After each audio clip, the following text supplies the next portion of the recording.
Bienvenidos amigos y amigas a otra edición más de su programa La Doctrina del Shock. Mañana es 8 de marzo y el globalismo, este gobierno mundial de facto que nos gobierna, ha decidido que el 8 de marzo sea el Día Internacional de la Mujer y me parece a mí muy oportuno mostrar este documental de 2016, ya tiene unos cuantos años, hecho por una feminista norteamericana que haciendo este documental se dio cuenta hasta qué punto el feminismo actual esté promovido por el mainstream, esté promovido por la ONU, que ya tiene un día mundial de celebración y que todos los partidos de izquierda del mundo aprovechan para festejar, porque ellos son los depositarios de la lucha feminista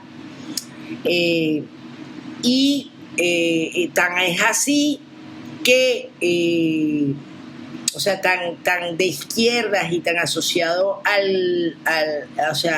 tan marxista cultural es este movimiento feminista, que en los países donde gobierna la izquierda y donde la izquierda es más coherente que esta izquierda que tenemos aquí en Sudamérica,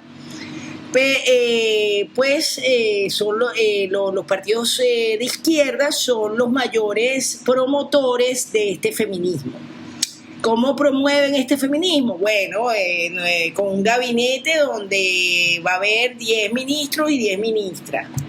O como en México, que ahora hay 2 candidatas porque la presidenta de México tiene que ser una presidenta. Porque todas estas doctrinas y estas ideologías venidas de anglosajonas funcionan a varios niveles, y uno de los niveles en los que funciona es convenciéndonos a nosotros los hispanos, a los latinos y a los que no somos anglosajones. Quiero decir a los que no somos anglosajones porque incluyo en estos hispanos y estos latinos a los españoles, a los italianos, a los franceses, pero especialmente a los sudamericanos, a los latinoamericanos, a los hispanoamericanos. Este feminismo, estas ideas venidas del norte siempre nos venden que si ha existido un machismo y un heteropatriarcado en el mundo, en nuestros países es peor. Si hay machismo en el mundo, los hispanos y los latinos somos más machistas todavía. Si hay homofobia en el mundo, los hispanos y los latinos somos más homófobos todavía. Hay una cierta idea de que en nuestros países todos los males culturales son mucho más arraigados. Cuando cualquiera que conozca la realidad venezolana, libre de estos dogmas globalistas, sabrá que aquí hay un matriarcado y aquí a los tipos le tienen miedo a la cuaima más que funcionar al revés. Pero también nosotros aquí en Venezuela, por lo menos, y en muchas partes, podemos reconocer que quizá las mujeres son más depositarias de la violencia doméstica incluso que los hombres. Tenemos también la idea de que los españoles son más machistas y tal, pero mentira. Realmente los anglosajones se han destacado por ser mucho más homófobos, mucho más machistas, pero bueno, más allá de eso, aunque homogeneizar las realidades culturales también es criminal y también es una trampa del sistema, nos quieren convencer de que en estos países somos más machistas y tenemos todos los problemas que contaminamos más, somos más machistas y más homófobos, cuando es al revés. Nosotros somos bastante menos machistas, menos homófobos, y nuestras sociedades son más matriarcales. Esa es una idea que tengo yo contra el Foro Económico Mundial y contra la ONU. Pero esa soy yo. Yo que, como cuestiono al feminismo, he sido acusada de machista, ¿verdad? No importa que mi vida sea en la praxis lo más feminista del mundo, no.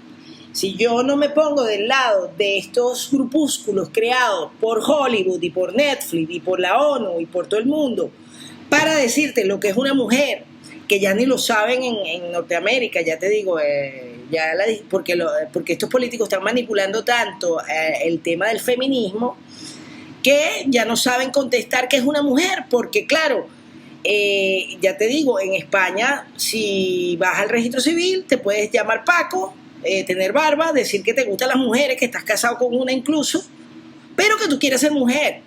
Y con eso sales del registro llamándote Paco con tu barba, tu vaina, pero eres mujer en el registro y tienes, bueno, los derechos. Si te divorcias de esa mujer con la que estás casado, ya no vas a tener que sufrir lo que sufren algunos hombres con estas leyes supremacistas que luego de victimizar mediáticamente a la mujer durante un tiempo, pues se aplican legislativamente en países como España, Argentina, Chile, y ya llegarán aquí estas leyes feministas, que son leyes globalistas que, bueno, que se aplican en el mundo entero y se aplican culturalmente, pues te lo meten por televisión, te lo meten por Netflix, te meten Thelma y Luis, te meten otra película, te meten una vaina y te van convenciendo de la realidad que te quieran vender, como que, bueno, si el mundo estuviera gobernado por mujeres no habría guerras, por ejemplo, ¿no? Esa es una frasecita que oyes en los discursos feministas, ¿verdad? Y se olvidan así felizmente de Isabel la Católica, de Isabel de Inglaterra, se olvidan de la otra, de la rusa aquella, de Catalina de Rusia, se olvidan de Lucrecia Borgia, se olvidan de Margaret Thatcher o de Condoleezza Rice, se olvidan de toda esa gente, se olvidan de Hillary Clinton y siguen con la idea de que todo lo malo que pasa en el mundo es culpa de los hombres, y también se olvidan de que todas estas doctrinas y todas estas ingenierías sociales salen de hombres y no de mujeres, precisamente. También con estas ideologías no se dan cuenta que en Estados Unidos nombraron Mujer del Año a un tipo operado, o sea, que ahora en los Miss Venezuela, en los Misses, en los Miss Universo y tal, compiten hombres operados como mujeres, que ahora en los deportes reservados a mujeres, pues compiten hombres, que ahora los baños y los vestuarios para mujeres, pues ahora pueden ser ocupados por hombres, que ahora los violadores y los asesinos de mujeres pueden llamarse mujeres e ir a cárceles de mujeres a seguir haciendo lo que hacen. Pues las feministas no se dan cuenta de esto, las feministas locas, ¿no? Pero hay feministas que sí se dan cuenta, y hay otras personas inteligentes a las que les cuesta mucho darse cuenta, porque claro, la gracia de estas ideologías pop creadas por el sistema es que parten de supuestos muy, muy razonables, como los de la Agenda 2030, acabar con el hambre en el mundo, no queremos pobreza. ¿Quién quiere pobreza? ¿Quién quiere pobreza? No. Entonces estás contra la Agenda 2030 porque tú quieres pobreza. No, estoy contra la Agenda 2030, no contra la eliminación de la pobreza. Estoy contra que ustedes sé que me están mintiendo y su única forma de eliminar a los pobres es matándolos, porque ustedes son los que crean a los pobres. ¿Estás en contra de las mujeres porque estás en contra del feminismo? No, estoy en contra del feminismo que utiliza a las mujeres, que las instrumentaliza, que las vuelve grupos de choque para partidos de izquierda. Estoy en contra de eso. Jamás voy a estar en contra de mi propio sexo, pero tampoco voy a estar en contra de otra cantidad de seres humanos por su sexo. Ni voy a estar a favor de un grupo de seres humanos por su sexo. O sea, no voy a pensar que una presidenta va a ser mejor solo porque en vez de tener pito tiene lo otro. No creo que eso garantice nada. No creo que se garantice la honestidad, la bondad, la generosidad por el sexo. No creo eso. Entonces, como no creo eso, les voy a mostrar este documental, hoy Día de la Mujer, donde aquí en Venezuela podemos ver la locura que significa el feminismo que se vende desde las instituciones globalistas, ¿verdad? Porque vemos este anuncio, ¿verdad?, pidiendo la liberación de esta activista y pidiendo la liberación de las mujeres que están presas por motivos políticos, y obviando a los hombres que están presos, porque como es el Día de la Mujer, hoy no vamos a pedir que liberen a los hombres, hoy que los hombres se queden presos. Vamos a hacer una marcha, o bien sabiendo que esa marcha no sirve para un coño y no van a liberar a nadie, y por eso pedimos la libertad de las mujeres nada más, O no sé qué están pensando, pues, porque imagínate que alguien les hiciera caso y dijera, bueno, ok, vamos a liberar a las mujeres nada más. Y entonces, ¿y los hombres qué? Que se jodan, porque son hombres. Y todas las mujeres que se liberen porque son mujeres, entonces son buenas. Eso no tiene mucho sentido. Pues a eso nos lleva este feminismo impostado, loco, ¿verdad? Para que en este país, bueno, divide y vencerá. Divide a todos los presos entre dos grupitos, ¿verdad? Y así el gobierno solo tiene que confrontar a estas que están pidiendo la liberación de las mujeres y no a todos los demás que se queden ahí. No tiene sentido, ¿verdad? Bueno, pues esto hace el globalismo. Vamos a ponerles este documental que espero que disfruten y espero que les sirva, como su título lo dice, la píldora roja, para que se den cuenta cómo el sistema manipula y cómo los problemas que pueden tener las mujeres están más relacionados con cuestiones económicas y con cuestiones sociales y con cuestiones políticas que con lo que le hacen los hombres que están igual de jodidos que ellas. Entonces esto es desviar la atención del culpable, que es el gobierno, o que son los bancos, o que son los organismos internacionales, que son los que generan esos problemas en las mujeres, y echarle la culpa al pendejo de al lado, que es un hombre y que es tan pringado y sufre tanto los mismos problemas que tú, y también no tiene dinero, y también tiene que emigrar, y también es víctima de la violencia, y también es víctima del asesinato, y también se pega un tanqui en países como Venezuela, ¿verdad? Entonces no es él el que tiene la culpa de los problemas que tengas tú como mujer. Son los gobiernos, son los estados. No es el heteropatriarcado, que es una cosa invisible. Es la banca, y la banca es femenina, por cierto. Bueno, mentira.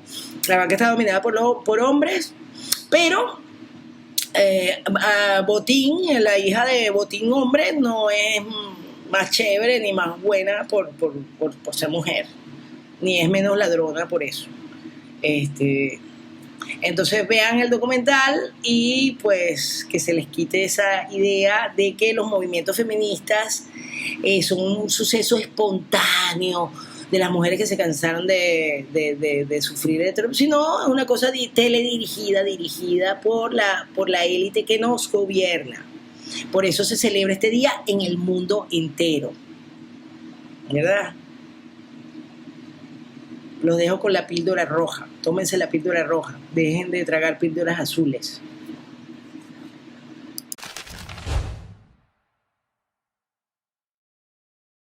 Have you ever been through something and you don't know what just happened, but you know it was important to go through?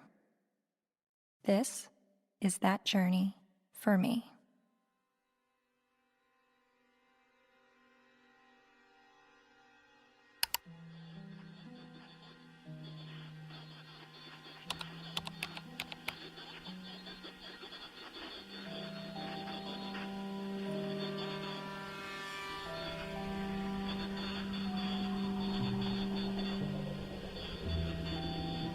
Misogynist rantings would be at home in the far-reaching internet subculture widely described as the men's rights movement, a toxic distillation of the worst aspects of American sexism.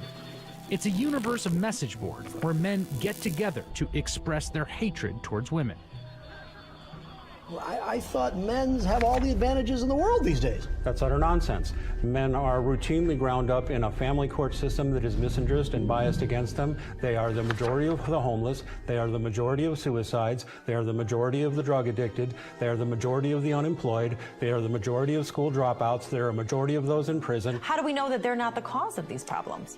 There's a reason that women live longer, Mark. Let me tell you. It is because we are stronger and we are happier at the end of the day than most men. And that is factual, and you know it. And when men are married to women who scream like you, they just want to die sooner.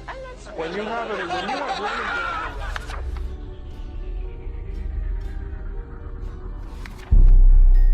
A voice for men.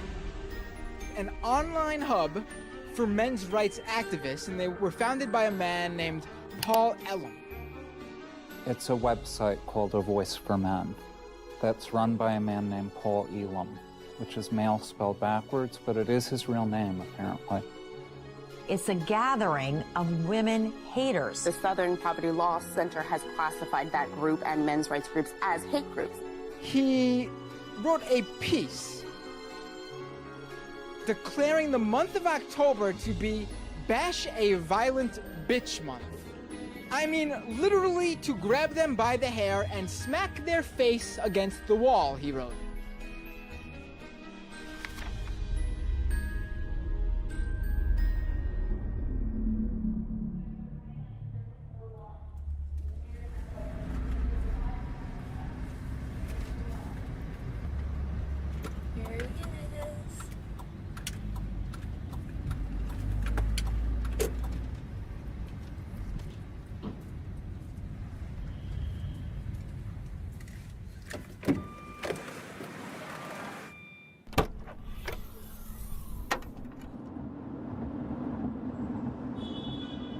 You may be wondering why I'm sitting in a car with notorious men's rights activist Paul Elam. That's a valid question. And to answer it, I need to start at the beginning of how I became a feminist. I was a quiet kid preferring to observe from afar. My mom put me in theater classes when I was 8 years old to break me out of my shell, and I loved it. So much, to the point that I decided to move to Hollywood when I was 18 years old to become an actress. What I wasn't prepared for was to be pigeonholed as the blonde who always died. Billy?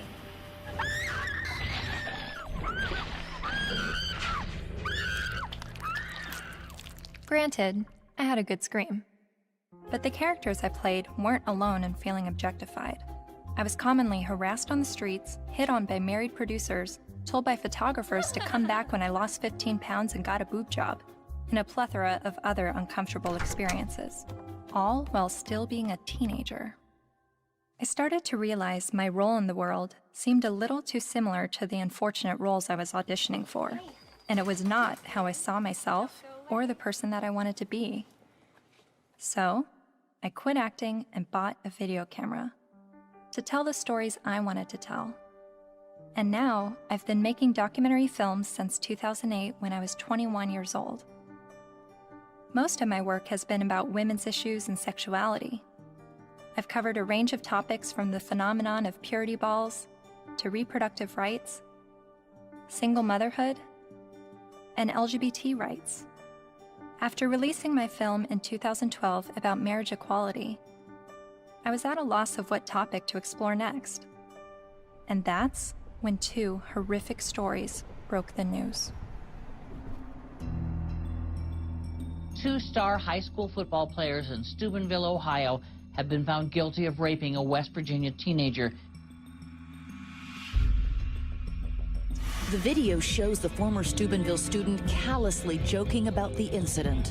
That's like rape. It is rape. Bro, they raped her. You know you do it? Bro. They raped her. This is the funniest thing I've ever seen. Outrage across India as a 23-year-old woman, the victim of one of the most horrific rapes India has ever heard of. A 90-minute horror for a 23-year-old medicine student on this bus. Gang raped and beaten. Her friend assaulted and thrown out of the bus. Every day, every woman is facing violence on the street. I started to research this rape culture.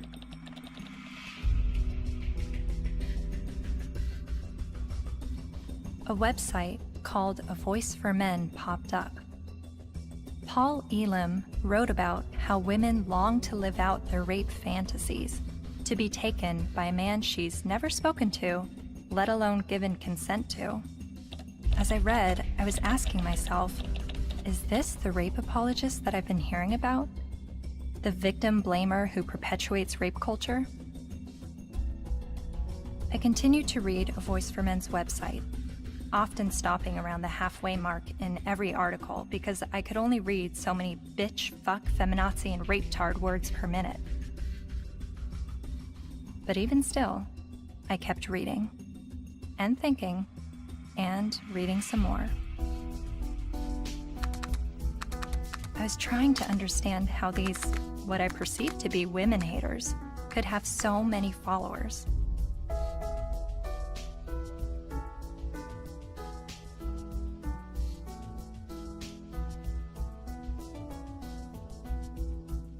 So, I decided to meet these MRAs. The ones leading the movement, and some of their followers too.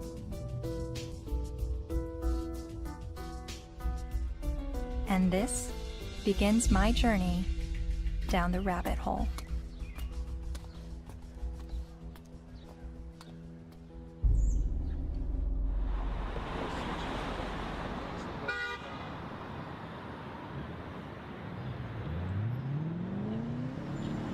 This, ladies and gentlemen, is an historic moment. Never before has there been a gathering of this magnitude to support men's and boys' issues. We have got serious problems. I have been working in this area advocating for the rights of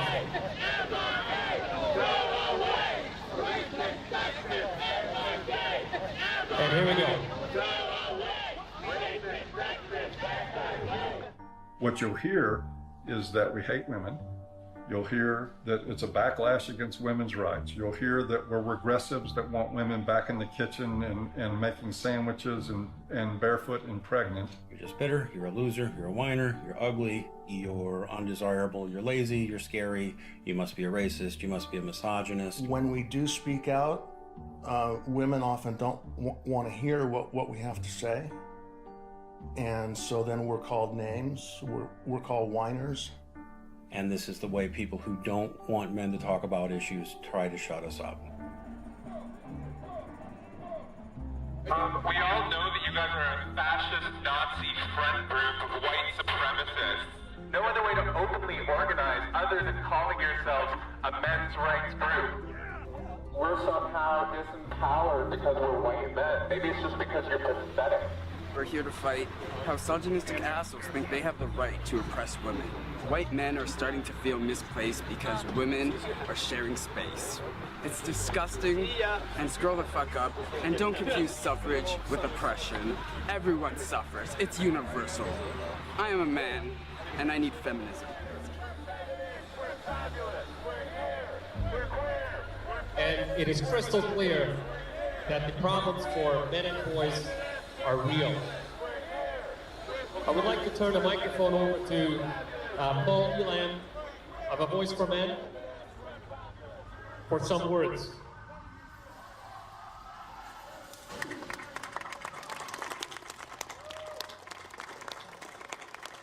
This is a historic day. I've never seen a gathering like this out of concern for the general state of affairs for men and boys in this culture.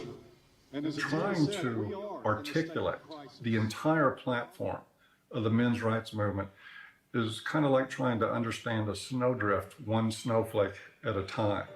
It's a very, very complicated matter.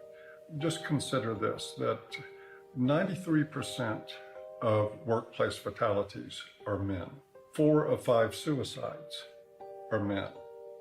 Men are dropping out of higher education at very alarming rates. We're down to 38% now of college students are men, and it's dropping rapidly. Male suicide, male abuse, male unemployment, male homelessness, male failure in education, male health issues. We've got the paternity fraud issue, the wrongful paternity issue, a false allegation issue. Men are sentenced to 63% more prison time for the same crime as women. They're less likely to see a doctor. They're less likely to have health insurance. The family court system truly is biased against men. I mean, there's just no question about it. It's really the pro-choice for women only movement because men, they're denying men any kind of choice once a child is conceived. Her body, her choice, right? Think about men. His body, his choice, not so much. Because the U.S. government does not want to send you to die. It would rather send me to die. Young men that are failing to launch, they're staying in their homes of origin far past the time that we would normally expect them to individuate and move out and go live their lives. We have video game addiction, we have pornography addiction, we have the abuse of young boys with drugs like Ritalin to manage their behavior. Almost all victims of autism spectrum disorders are boys. Boys are most likely to be homeless, most likely to get cancer, most likely to die young and of every major cause, most likely to be arrested, prosecuted, imprisoned, and even executed while being completely innocent. It doesn't matter what their race is. It doesn't matter what their ethnicity is. It doesn't matter what their religious or non-religious views are. It doesn't matter if they're gay or straight. Men and boys are in crisis, and they need your help and they need your support because they are human beings too. And you will not shame me or anybody here into silence about it anymore. But if you start to talk about those issues and address them in terms of how they affect men and boys as a group, people get hostile about it. The idea is that men have all the rights, they've always had the power. But if that's true, why can't men talk about their problems? And that's what really got me interested in this to begin with. Shortly after I began filming men's rights activists, I realized my own views were being challenged. I kept a video diary throughout filming, and I've decided to share some of those diaries with you. I really do feel like learning about the men's movement and their specific issues, the issues that they have issue with, it's hard for me to completely understand them and just automatically feel welcome in that space of talking about these issues, because at least with feminism, whenever I heard about the issues that feminists were fighting against, I always felt like I had something to draw from and experience to be on board with that. And that's always been why I've been drawn to the feminist movement, is because a lot of what they spoke about I had personal experiences with, and with the men's movement I have very little personal experiences with the issues that they talk about.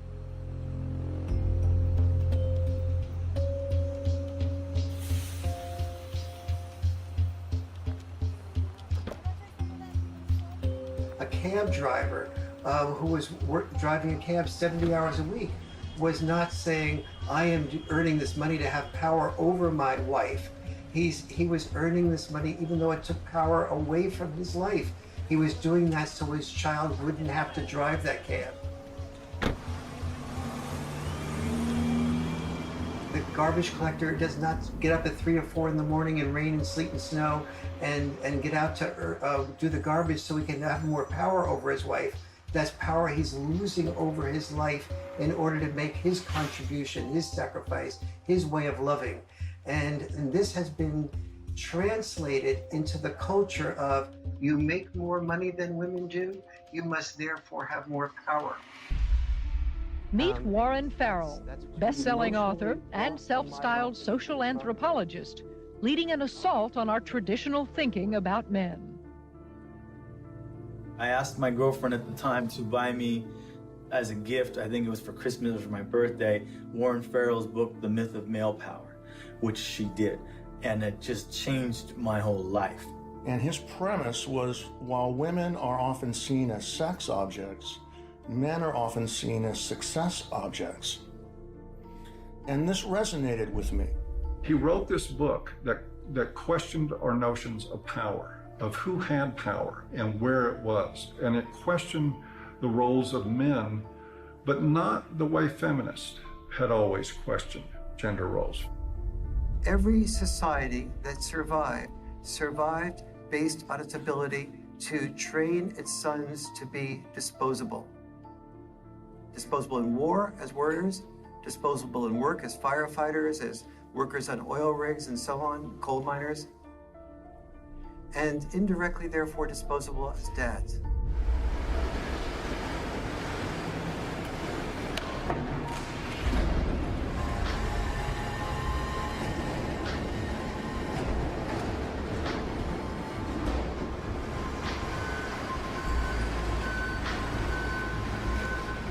What happens in men's life when they're raised that they're worthless unless they're a provider? that they must work. Even if they have to take on extremely dangerous work, they must get this done or they're useless as men. That is very, very powerful stuff. See, feminism did see accurately that we value male work more than we value female work. But there's also the issue that we value female life more than we value male life.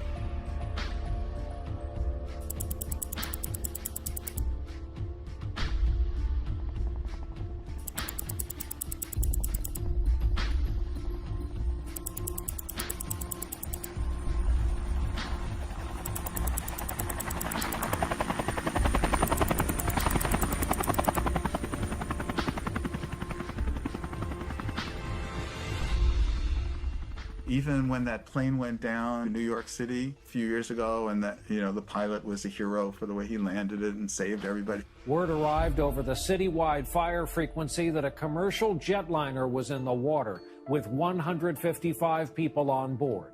Then, over the next few minutes, the doors opened, life vests were inflated, and women and children first, everyone got off that plane.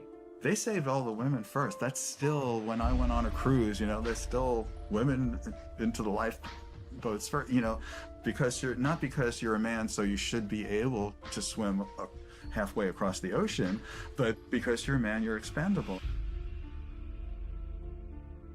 We have to look at not just the glass ceilings, but also the glass cellars.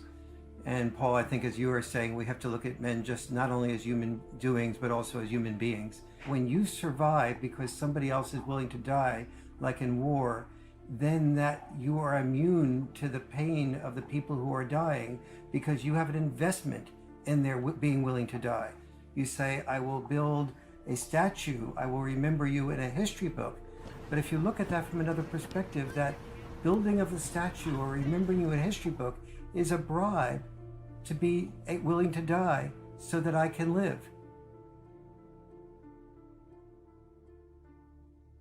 But both sexes, in the area where they are rejected, tend to turn what rejects them into an object.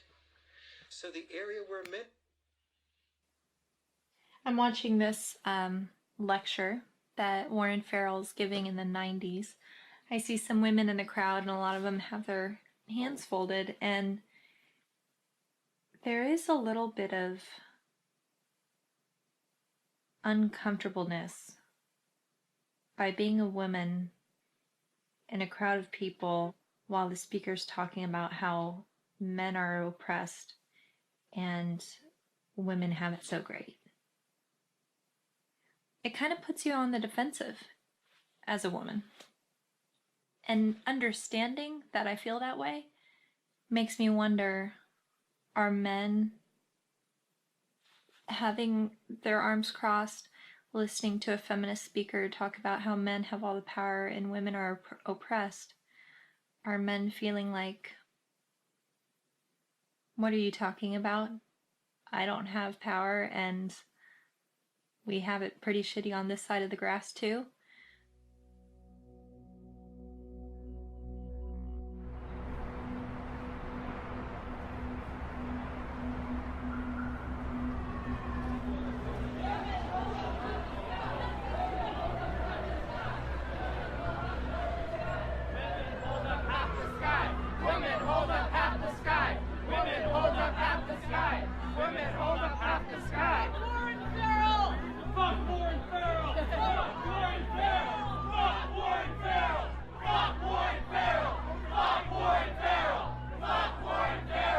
In 2012, Dr. Warren Farrell was speaking on behalf of men's issues at the University of Toronto in Canada. A feminist group protested the event. Be fucking ashamed of yourself. You're fucking scum. You are fucking scum. Fucking rape apologist, incest supporting, woman hating, fucking scum. Is there someone else that you wait Fucking scum. Yeah, just another. I just want to listen to someone else's opinion. I'm not even on a side here. I just listen to as many people as I can. You know what though? Why would you pay money to fucking support a fucking rape apologist if you weren't fucking one? I've never heard of the same thing. Well, it's fucking scum.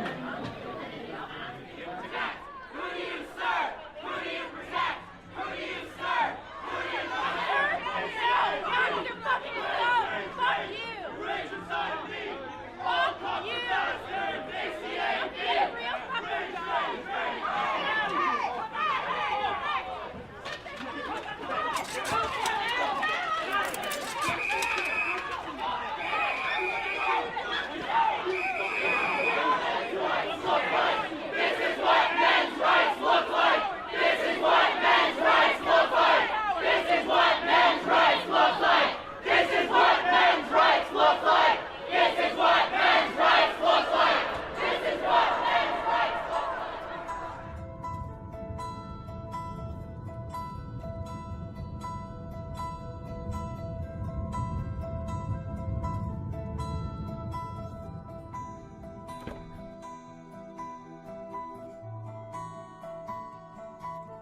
how are Lauren. you? I'm Cassie. You're Cassie. Oh, for some reason I thought you were a male, which I'm just delighted that you're a female. Well, thank you. Very glad to meet you. Yeah, you too. Come on in. Thank you. Thank you. But Farrell wasn't always so attentive to men. In fact, for years he focused almost exclusively on women's issues, rubbing shoulders with feminist leaders like Gloria Steinem. And he's still a card-carrying member of the National Organization for Women. I believe that women cannot hear what men do not say. And he's got a lot to say to both men and women in his provocative new book, The Myth of Male Power. I was making a very significant amount of money speaking around the world on behalf of women's issues alone. I went through a period of forming men's groups. And then when I listened to them, I thought, well, gee, this will be really helpful to present to audiences so that they can understand not only women's side, but men's side too, because I was really totally in the feminist camp. And immediately I saw my standing ovations drop. I started hearing that there was people saying, don't invite him there, to speak with us. And pretty soon I had, very few college and university speaking engagements. How did you originally get involved with feminism? Where did that all begin? I was doing my doctorate in political science at NYU in the late 60s, and the women's movement surfaced.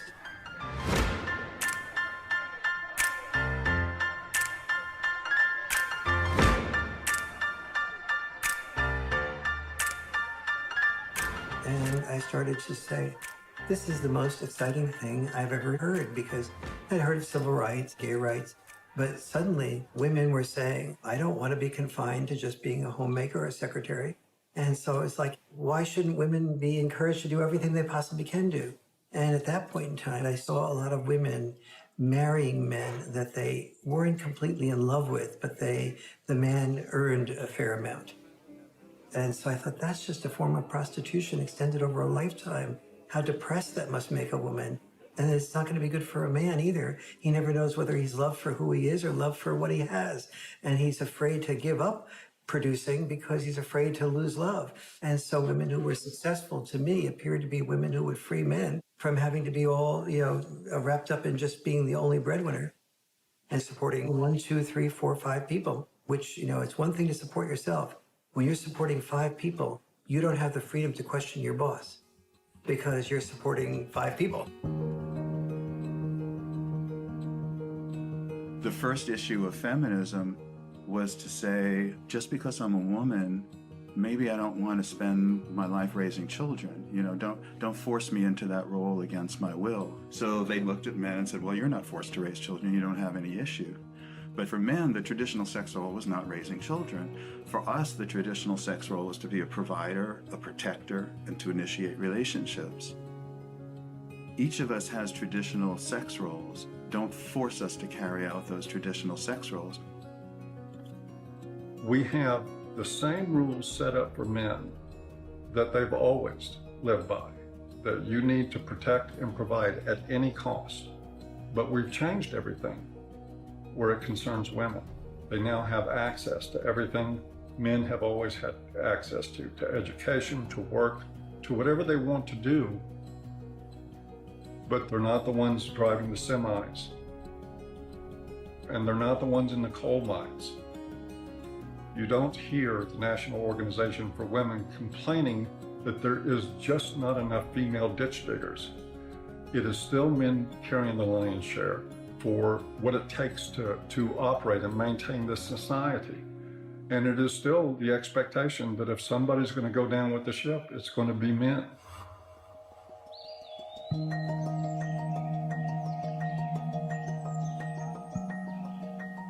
Flexibility in roles is where we should be all headed.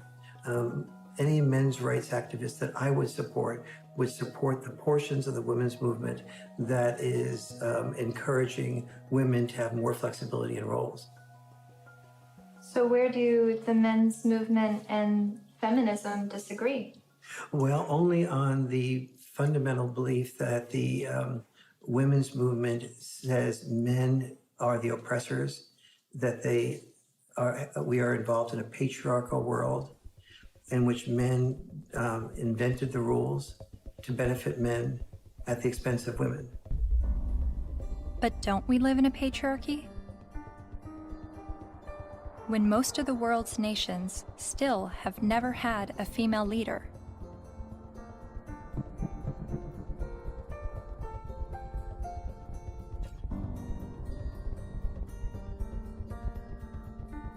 And less than 5% of CEOs of Fortune 500 companies are women. You have to look at this in a larger perspective. Patriarchy is the result of gender roles and not the vice versa. Traditionally, women's power and responsibility has been in the reproductive sphere, while men's power and responsibility was in the productive sphere. You know, you have to reproduce to continue the species, and you have to produce to feed people so that they can reproduce. So, you know, it's like they work together.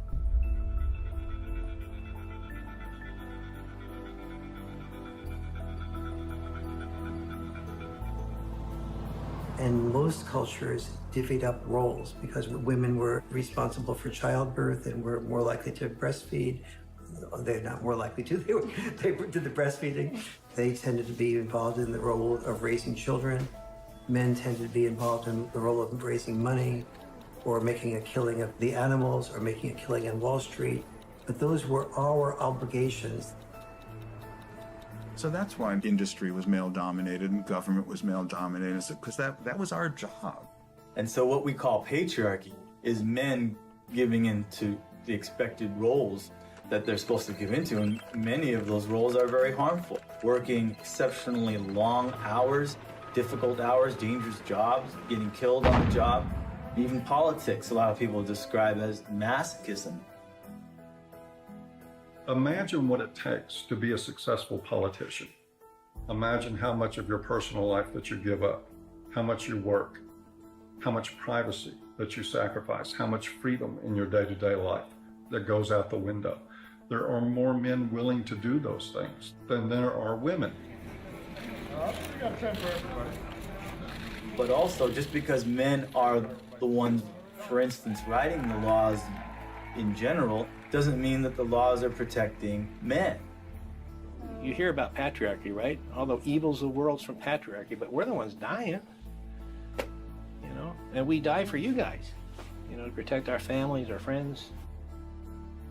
In every society that's ever existed, women have had privilege and protection that men did not. For example, we never hear about how men were excluded from the Forced Labor Convention of 1930 for years. The Forced Labor Convention was an international treaty that banned slavery and forced servitude, but it made an exception for able-bodied males ages 18 to 45. Eventually, they got rid of that, but there was still an exemption for prisoners and military, which is 90% male. Stop pretending that you're oppressed and men are your oppressors. It's a lie, and it's a hurtful lie, and it's a hateful lie, and it's wrong.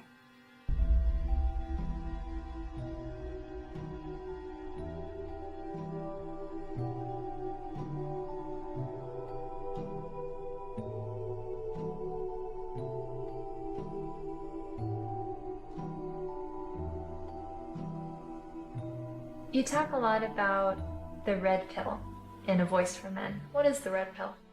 Oh, it's sort of a cultural slogan. It comes from the movie The Matrix, where the character Neo is given the choice between a red pill and a blue pill. You take the red pill, you stay in Wonderland, and I show you how deep the rabbit hole goes. And if he swallows the red pill, the scales will be peeled back from his eyes. He will see everything that he hasn't been able to see. And if he takes the blue pill, he'll just go back to sleep and live in his sort of unaware, semi-comatose state forever and probably be a lot happier. It's a pretty apt analogy. So what is the blue pill in this world? Well, the blue pill is the paradigm that most people live by, that men have all the power, that they've always had all the power, that domestic violence is a problem that's committed by men against women only, that sexual assaults are only committed by men against women, that women don't make the same money for the same work as men. Teach men not to rape. Only men can stop rape. Men commit domestic violence. We need to stop violence against women instead of just stopping violence. That is feminist training. The MRAs say that we live in a blue pill world where women are victims, men are perpetrators, and it's all a lie. And that we're brainwashed to believe this, and that it's not true, and that men are slaves in this world, and women are... I don't think women are necessarily the puppet masters, but I think they're saying that women have the easy way out, and men are... they're given medals and statues and written in the history books to justify them dying and being slaves to work or being used to progress societies.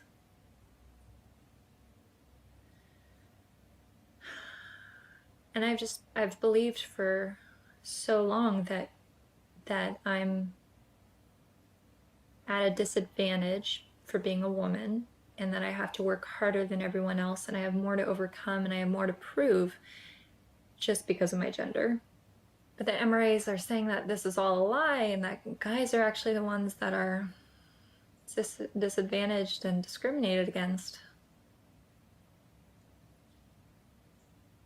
And actually, the more I learn from him, the more I think, thank God I wasn't born a guy.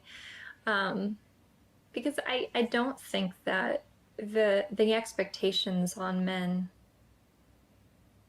is good or healthy. I mean, they have so much pressure to succeed and to be strong and to stand up and protect others and to put their lives on the line. I don't think I would want that responsibility. But, 50 years ago, no, I wouldn't have wanted to be a woman. But now, I mean, maybe just it's right now that the tides are changing and women are have the better deal.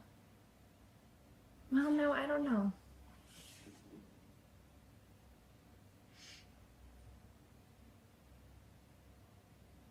And then sometimes I think the MRAs are just duping me and giving such a strong pitch about what they believe in to convince me of something that's actually just some out there theory that men are discriminated against and women have the advantage.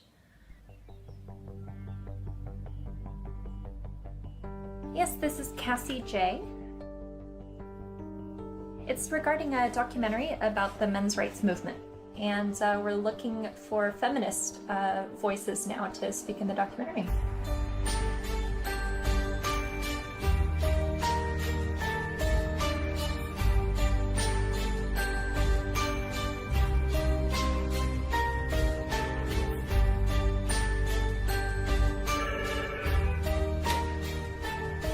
Feminist majority. Yeah, hold on just 1 second.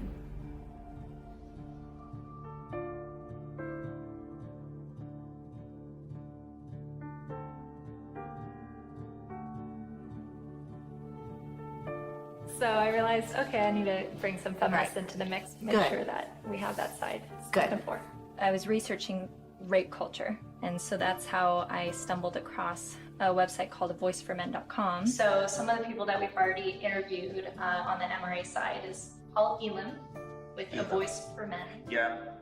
Are you familiar with him? Oh, I'm familiar with them. I've never met them. Yeah. Obviously, they've spent a significant amount of time and energy denouncing me, so I figured I might as well have a look at what they say. Yeah, really, the men's rights movement is part of the backlash. The backlash? To feminism. The men's rights movement really got going as women began to make gains, and some men have felt threatened by the opportunities that have been opened up to women. And I don't know if it's because some of them feel threatened that they now have to compete with a lot more people for their jobs. They now can't get into the best schools if a woman or a girl has better grades, think about it. Grandfather's generation probably had it pretty well, right? All of his needs, his shirts were ironed, all of that was always taken care of. Well, you know, grow up, realize the world has changed. And as much as the MRAs would like things to go back to the way they were, and use the argument that women have an advantage now, no person looking at the data can possibly say women have an advantage. We're just beginning to get a level playing field here. It's not tilted in our favor, I can tell you that. And they know it. They know it. But it's the constant distortion of the data. It's the spinning of a situation to make it look like women are somehow getting ahead, getting an advantage they don't deserve. It's part of the backlash. Political organizing comes from a feeling of victimization, which is why the men's rights movement makes that claim that men are the victims of discrimination. But it doesn't have much traction because, you know, you look around and it's hard to see it. We don't have movements called, you know, straight liberation. You know, the question I would pose rhetorically is the men's rights movement really the gender version of the white nationalist movement? Because there are plenty of white people who say that they are the victims of reverse discrimination. So of course it's not going to have very much traction. You can't really organize the people who are superordinate.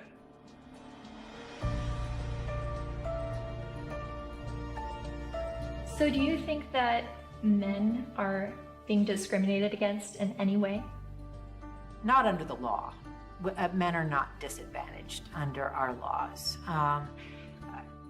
Or in the business world, as a class, men are not underrepresented on corporate boards or at the top of the Fortune 1000 companies. In the corporate world, in the business world, in a lot of parts of academia, in the military, in the sports world, still pretty much a male-dominated world, and where a lot of the privileges and power and status accrue to men. Men are advantaged over women, no question. No one can debate that, not with a serious, not in any seriousness.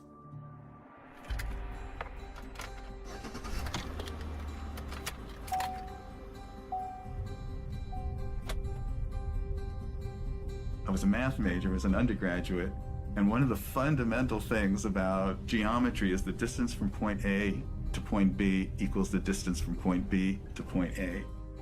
And if women are so different from men that men can't understand the female experience, we need to listen to women to describe it, then the male experience is so different from the female experience that you can't understand it. You need to listen to us.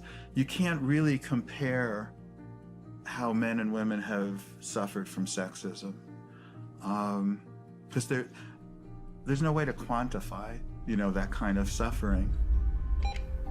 So if a woman says, well, I miss 30% of my income,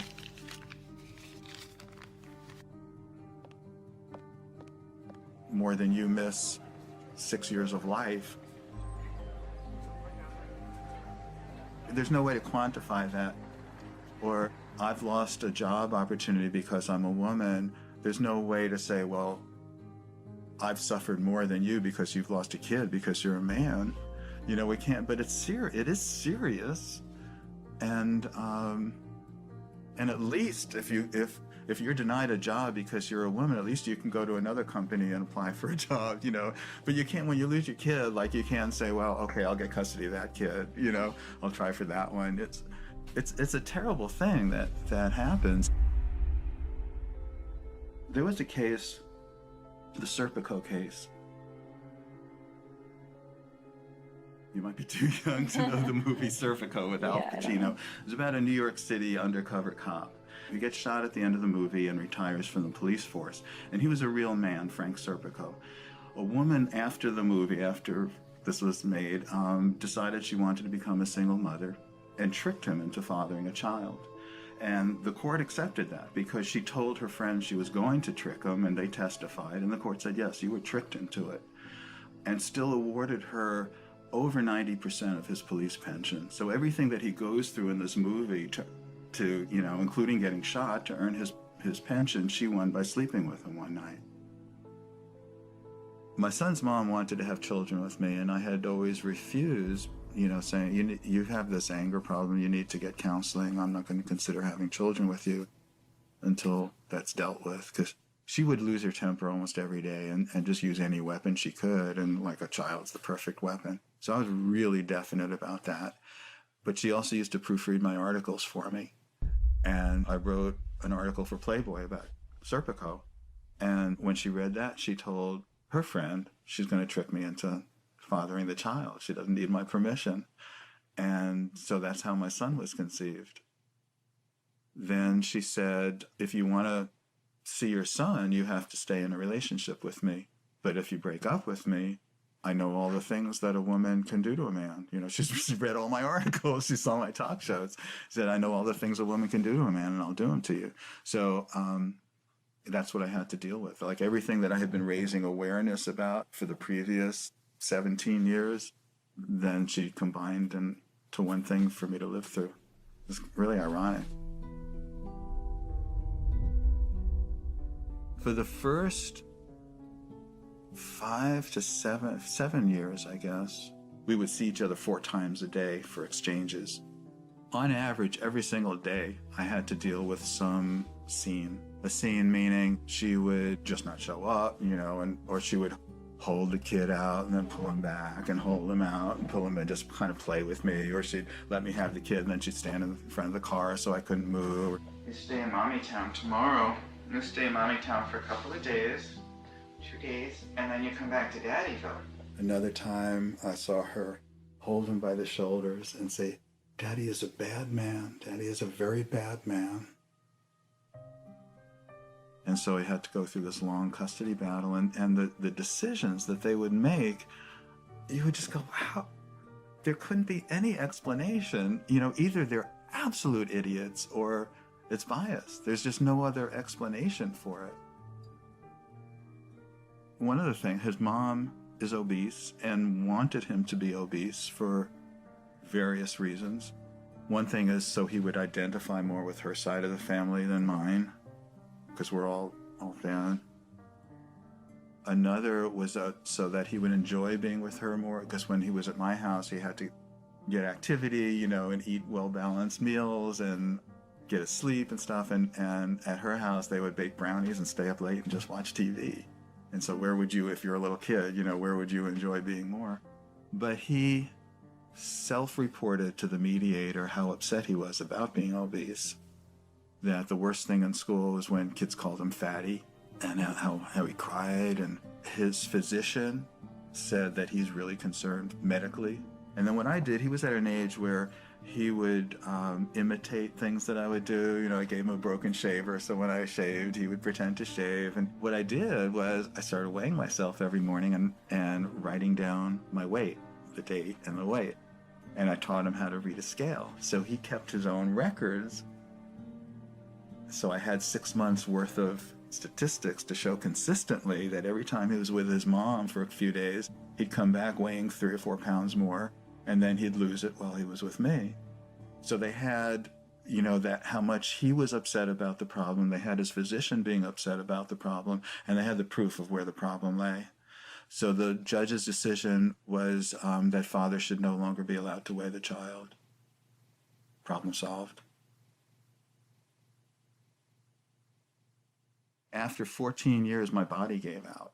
I got sicker than I've ever been. I realized I'm going to die. That's not going to do anybody good. I've got to give up the fight. So I gave up custody. And so I don't see my son anymore. He hasn't been in my house since.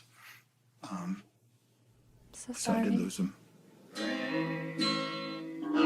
Just like a dream.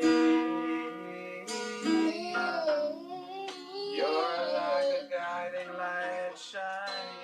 Fred claims that during his 14-year custody battle, he spent the equivalent of 5 years of his gross income on legal fees, mediators, and child support payments. I was really in his life a lot longer than most fathers would have been. It's something most fathers can't afford. You are so beautiful to me.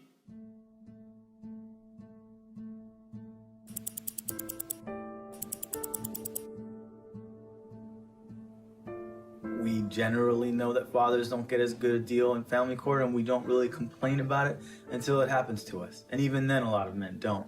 Many men's rights activists come into being men's rights activists as a result of getting a divorce, wanting to be equally involved with the children, and realizing that women have the right to children and men have to fight for children. When your family courts run on the supposition that mothers are more fit to be custodial parents and that fathers are more fit to provide a check every month and to become what we like to call Uncle Daddy, where they visit their children. To me, that's one of the greatest obscenities in the world, the idea of visiting your own children, where you get to see them for 2 hours on Wednesday night, and you get to have them for X amount of hours every other weekend, and you have no say in how they're brought up.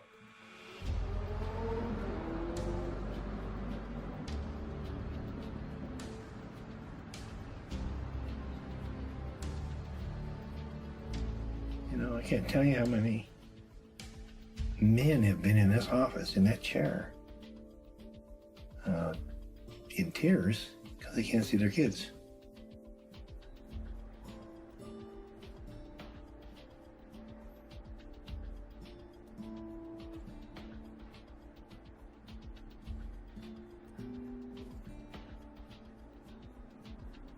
And some of this stuff ends up in horrific consequences. Like this gentleman here, it's his little son. They found him dead. Not the son, but the young man. In the desert with a bullet in his head. Day before the family court, where it became known that he was going to get to see his little guy even less. And of course, he'd been falsely accused one time after another. It had destroyed his life. It had bankrupted him. It had driven him into debt. It had caused him to miss work. He was about ready to lose his job.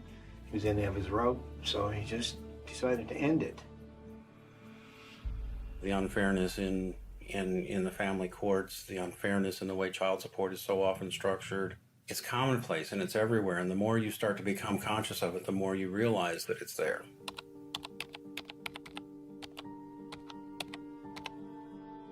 I started to research some fathers' rights issues and came across some harrowing stories.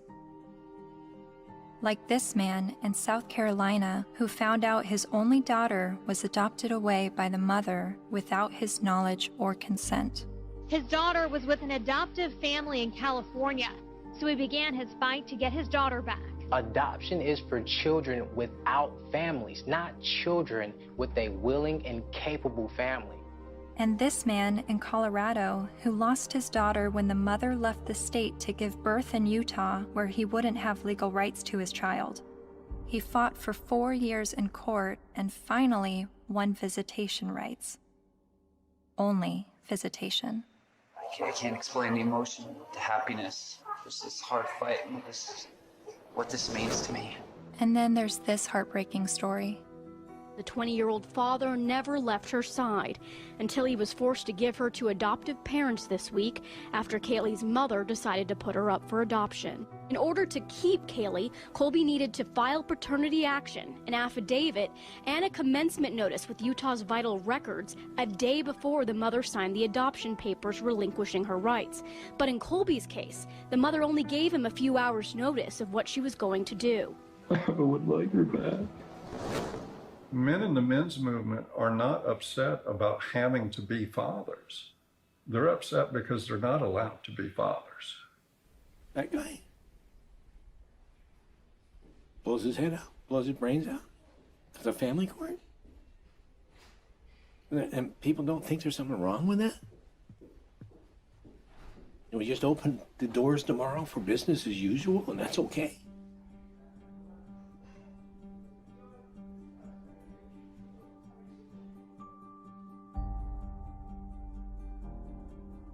I've always thought of feminism as being the fight for gender equality, and yet I've never heard about fathers' rights and the injustices going on in family court. Why is this? I decided to ask gender studies professor Michael Mesner. Well, I'll just say I don't think it's, I don't think that a lot of their assumptions are correct to start with. There's no doubt that there have been some men who get just screwed by court decisions and custody cases. But I think when you look at the broader patterns, you know, it's still the case that in intact heterosexual families with kids, women are still doing the vast majority of the housework and childcare, and there's a lot of sort of father absence, lack of participation by fathers, some of whom I think then after divorce happens end up suddenly wanting equality, you know, as fathers when they haven't really been participating equally as fathers before. So to me, it always kind of swings back to the feminist perspective of how we need to push for full equality across the board, including before divorces. If we have that, then we might expect more symmetry after divorces happening. The more I researched fathers' rights, the more I realized how deep this rabbit hole goes. Not only in the amount of issues, but also in the vast array of perspectives on these issues. I decided to create a flowchart of what I thought fathers' options might be following a surprise pregnancy. I then put a green line for the paths that I thought would be good turnouts for the father, and I put red lines for the paths that seemed to not be good for the father. Then I created a flowchart for women's options, and did the same with green and red lines. And as I stepped back, I saw all the red lines for the women's options if she does not want the child. But something dawned on me. Of every path the biological father could go down, he's at the mercy of the woman's sole discretion. Although women have very difficult choices to make, she at least has the choice. But for biological fathers, they have no say over their parental destiny.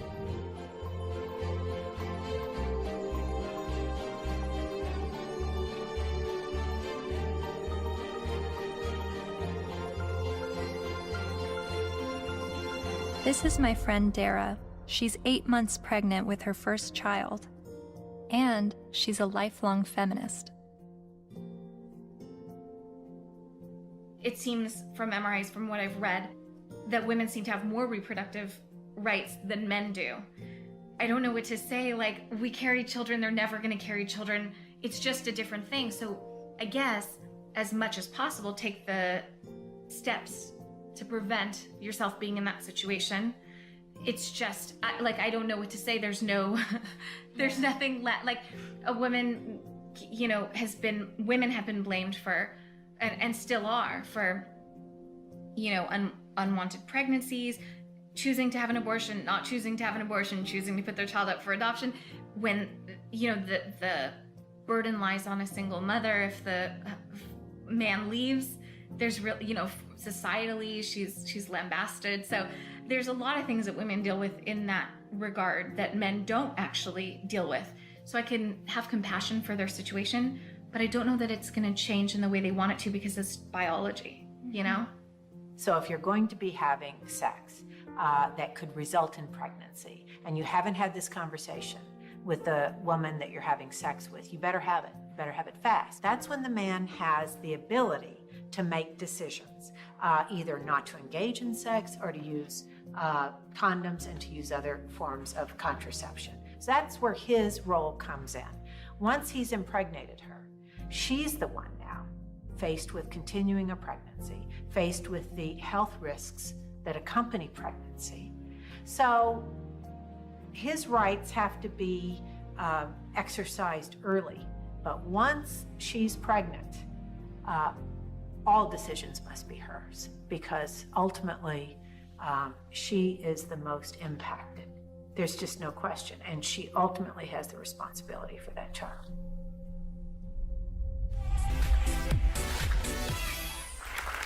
So before we were married, he promised me we would have 2 kids, and now he doesn't want any more. My friends think I should trick him and stop taking my birth control. Men have never been in control of our bodies. We're the ones in control. Clap if you think that she should trick him. My people. Up next, everybody. So it sounds like men's reproductive rights are limited to the choice of whether or not to have sex and the choice of whether or not to use protection. But what if he's tricked into fatherhood? Or what if he's not even the father? What does paternity fraud look like? It's ugly. It's extraordinarily ugly. And we have to distinguish between paternity fraud and wrongful paternity. What's the difference? Wrongful paternity can be innocent. Okay, we went to a party. I had sex with 6 guys. I think it was when I was hanging out the window I got pregnant, but I wasn't sure. But, you know, if anybody knows that guy's name, would you please have him call me? And then she names one of the other guys, and he didn't have sex with her. It wasn't malicious. It wasn't intentional. She wasn't trying to harm anybody. She was just trying to figure out who it was. Wrongful paternity. More often, and less facetiously. Okay, I'm married, I had an affair. Obviously here, there's all sorts of problems because there are more victims than the person who's named as dear old dad, who may be the wrong one. There's everybody involved in the family, like a situation in Texas, where the family had 5 little towhead kids, all guys, all little blondos. And all of a sudden, one day, one of the little blondo kids gets in trouble, has to go to the hospital. They can't get a hold of mom, they get a hold of dad. Dad rushes to the hospital, needs to give blood. Whoops. Can't do it. Wrong blood. What? All the kids look alike. Turns out it was the guy down the street. You've heard of this case? No, it's a real case. So what happens to this family? Can you fathom what happens to this family? How do you think the kids feel when they find out dear old dad isn't dear old dad and it's the guy down the street? How do you think dad feels? That these 5 little boys that he still loves dearly, when he finds out they're not his bio children, but he still can't tear away because he loves them. He's devoted himself to these. How do you think it feels? I mean, it's horrific. Horrific. That's not wrongful, that's deliberate. So that's paternity fraud. That's paternity fraud. She knew who the father was and lied about it. Paul was right when he said, trying to understand the men's rights movement is like trying to understand a snowdrift, one snowflake at a time. There are unique fathers' rights issues that vary between unmarried, married, and divorced dads. But there are also men's rights issues for non-biological fathers. Like this man who is facing jail time for failure to pay child support for a child that DNA tests prove isn't his. Carnell Alexander still owes more than $30,000 to the state for a child that's not his because the mom wrote his name down because she needed to name someone in order to get welfare benefits. And I had to put him down as the father. That was the only way I can get the system. I'm almost homeless. I'm almost in jail. I'm out of work. My money is being threatened to be taken. He says the law needs to be changed, so when this happens, as it often does, other men don't become dad by default.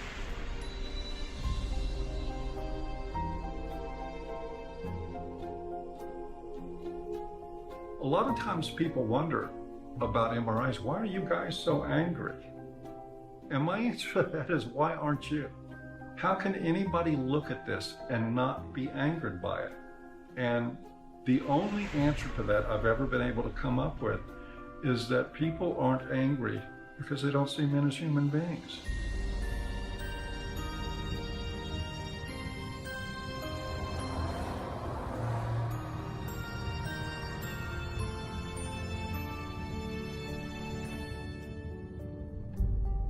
I continued traveling North America, meeting MRAs from all walks of life, hearing their personal stories, their red pill moments. I met a young man who was sexually abused when he was 16 years old while living at a residential home for people with developmental disabilities. She's the only woman I've done anything ever with, partly because it just messed me up so much.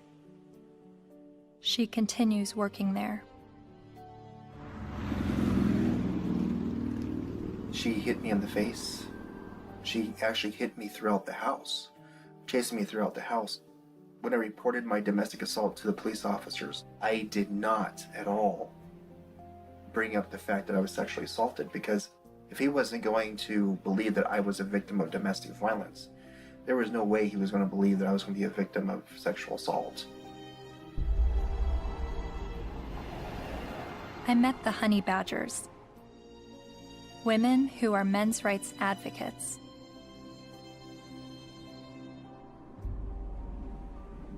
And then there was a 15-year-old boy, and there's a 35-year-old woman, and then later on she came out of jail and she was able to collect child support from this boy that she raped. Yeah. After getting out of jail. So there's lack of fairness for men in the court systems. When police officers would show up to domestic violence case, there was often men were just taken away without asking what even happened. It's just presumed that men are the criminals. I was assaulted several times, and I never got any help. I went to the police still bleeding a couple of times. And one police officer said, I'll never forget this. He said, if she starts hitting you again, you better get out of there fast, because if she just breaks a fingernail trying to hit you, we'll arrest you. I mean, I can't tell you at this point how many guys I've talked to who are like, yeah, she stabbed me and they put me in jail. Not only are there endless studies that show women are just as violent as men are, when I would talk about it, invariably, men would start coming out of the woodwork with stories. Stories they were afraid to tell, stories that they got laughed at for, stories that they got blamed for. It's hideous. This is not flattering to men, to talk about men's vulnerabilities. No. To talk about the ways that they are not strong and that they are, well, weak. And to be honest about it, it's not flattering. A solution for both genders is that we need to be able to recognize how men are vulnerable, and we need to be able to recognize how women are actors. Because we have a huge blind spot, especially when women do bad things.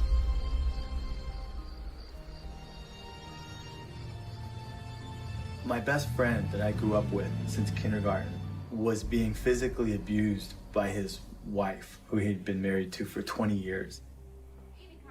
She'll break glass and throw it at him, punch him. I've seen it just happen spontaneously, and it was frequent.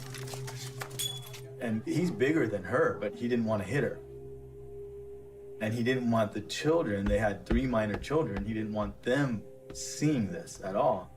So he would usually just go outside, because there would be glass breaking or things being smashed or yelling, and he knew that the neighbors might think it's him.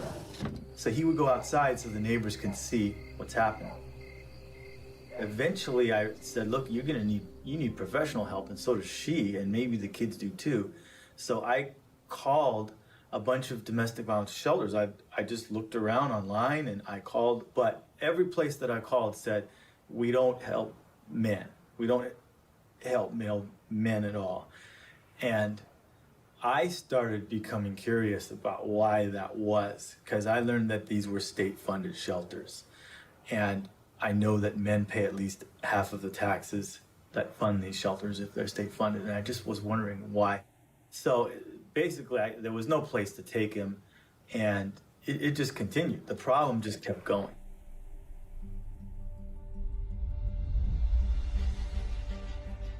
In the United States, there are over 2,000 domestic violence shelters. All of them serve female victims, and nearly all of them turn away male victims. In fact, as of 2016, there's only a single domestic violence shelter for men. My initial reaction was that there needed to be thousands more women's shelters because that many more women are being battered. But as it turns out, 1 in 3 women and 1 in 4 men will be victims of physical violence by an intimate partner in their lifetime. Sure, there's a slight majority of female victims, but how can that excuse denying men help? Couldn't this be considered gender discrimination?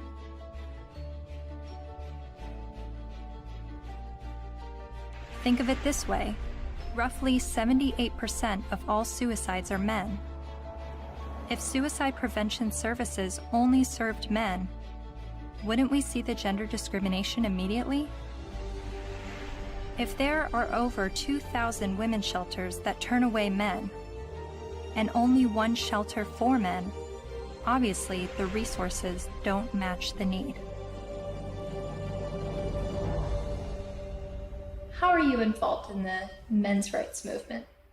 Well, from the very beginning, when I first opened the Refuge, which was in 1971 in Chiswick in London, almost as soon as I took the women in, I got a house for men. A Voice for Men's editor-at-large, Erin Pizzey, founded the first ever women's shelter in 1971, and she is widely revered in the men's rights community. Because you see, what I knew from the beginning, most domestic violence is consensual. Both are involved. Sometimes one's the perpetrator, the other plays the victim, then it crosses over. It's not as though it's just all men or all women. It's both, and occasionally innocent victims, very innocent. Battered children grow up to batter, that's what I learned, whether it be a man or a woman. And I now know that if a woman comes in with a history of violence in her own childhood, the chances are she will be probably violent to her children, and she will want to live on this knife edge of crisis and danger. I haven't been allowed to speak, that's the difficulty. Why is that? Because I'm completely barred from all conferences. I'm not allowed to walk up the step of my own refuge. I bought the bloody building. But no, because there's feminists, the woman who runs it is a very heavy feminist. She won't have anything to do with me. What did you say that made them hate you? That women could be equally as violent as men. That was from the beginning.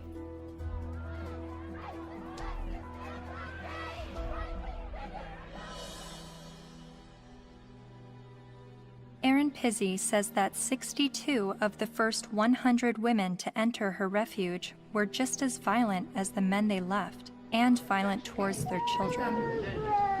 But there's levels of violence, isn't there? I deny the fact that I'm violent. Well, I'm violent. So am I. You know, I'm very violent. Well, verbally, and I could quite easily hit somebody.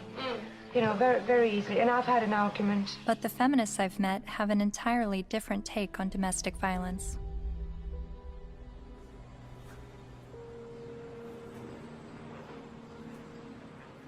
On the whole issue of domestic violence, that's just another word, really. It's a cleanup word about wife beating, because that's really what it is, or dating violence. And it's not girls that are beating up on boys, it's boys that are beating up on girls and using violence to intimidate and to control.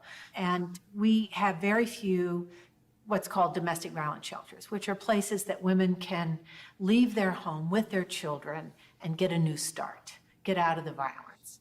But there are not nearly enough of them.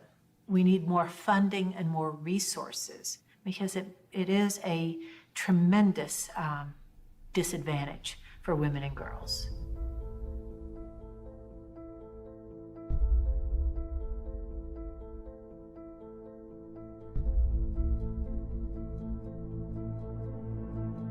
In 2014, the CDC released a report revealing that over 5.4 million men and 4.7 million women had been victims of intimate partner physical violence within the previous 12 months. But then why does the media paint domestic violence as a women's issue? The World Health Organization says 1 in 3 women are abused by their partner. 1 in 3 American women experiences domestic violence or stalking at some point in her life. And when it was addressed as a men's issue, the speaker's point was that it's a men's issue because men are the problem. I'm going to share with you a paradigm-shifting perspective on the issues of gender violence. I don't see these as women's issues that some good men help out with. In fact, I'm going to argue that these are men's issues. Why is domestic violence still a big problem in the United States and all over the world? What's going on? Why do so many men abuse physically, emotionally, and verbally and other ways the women and girls and the men and boys that they claim to love? What's going on with men? Let's grant every single empirical case as being true. Yes, it is true. Let's just say, I mean, it is not true, but let's just assume that there is gender symmetry in domestic violence, that women hit men as much as men hit women. If I were to say that, I would say, and therefore we need boatloads more funding for domestic violence to develop shelters and adequate interventions, because there's this hidden epidemic of men who are being beaten up by women. Or I could say, as the men's rights movement do, therefore we shouldn't have these shelters and we shouldn't fund them because the women are all lying. Well, it seems to me that if you really believe in gender symmetry, it's not that you want to, you're not questioning the number of women. You're just saying the number of men in society. You would want to join with women who are anti-violence to say, we have a real problem here. You know, it's not even a gender problem. It's a problem of women hitting men and men hitting women. We've got to get boatloads more funding. Let's work together. That seems the logical response to this. But instead they're saying it's like a zero-sum game. If we fund the women, then we're going to ignore the men. Well, we're not going to ignore the women because we all agree that the levels are as high as we say. But it does sound like a zero-sum game when only women are receiving services in domestic violence situations. And of all the men's rights activists I've met, none of them question the number of female victims, but they are calling attention to the high number of male victims that are being dismissed. So why aren't men's rights activists and feminists working together? Michael Kimmel briefly said something that made me wonder. He said it would no longer be a gender problem if both men and women were equally victims of domestic violence. Is that why the number of male victims are never addressed? To me, it's been fraud for all these years. Why is it we have this enormously powerful feminist movement and virtually nothing for men? Originally, it was capitalism was the big enemy in the 60s and 70s. And it was the radical feminists in America. They moved the goalposts. They said, no, it's no longer capitalism is the enemy. The enemy is patriarchy, or men.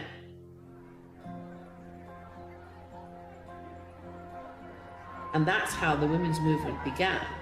And it was enormously successful. The new mood in the refuges was going to be that no men could work in refuges and can't today. They can't sit on the boards. And boys over 9 or possibly 12 can't go into refuges, or you call them shelters. Their mothers have to make other arrangements for them, which I find shocking. And it ring-fenced money. I think that that particular time when the feminist movement were desperate for funding because they'd run out of publicity, and they were desperate for funding and they needed a just cause. And unfortunately, it fell into their laps. It's an enormous industry. I mean, violence against women, they get something like, well, it's $1 billion and over a year. And an awful lot of that goes on really supposedly rehabilitating men, but essentially punishing them with something that's called the Duluth model. Duluth Power and Control Wheel. You guys know about that? No. I gave you a copy. In 1977, I think, a bunch of crazy women up in Duluth, Minnesota figured out they had the solution to domestic violence, and it was all about patriarchy and all about men. And it's the Duluth Power and Control Wheel, because men are all about power and control. Of course, not you ladies. You guys, you don't control anything. You have no power. You're just sweet and innocent little things. Okay. So this power and control wheel is divided up in all these things, you know, about who does this and who does that and blah, blah, blah. Of course, it's all men.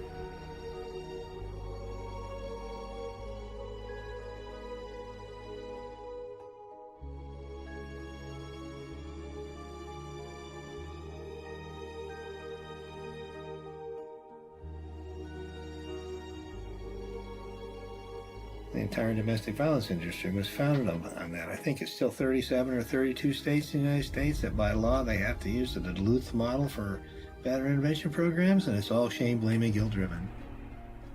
If you're a man and you walk in, you must admit you did it up front or you're in denial. There's no debate, there's no discussion, there's no possibility that you could be falsely accused. The criminal justice system could have made a mistake. None whatsoever. You are in a state of denial, and you will complete that course or you're going to go to jail. You will be re-engineered. That's frightening. Frightening? Yes, that's frightening. I think it's terrifying.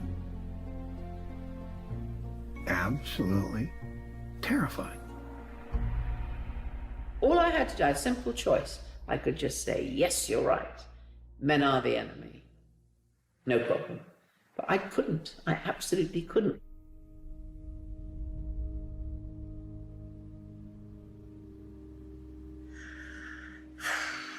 Just getting overwhelmed. Because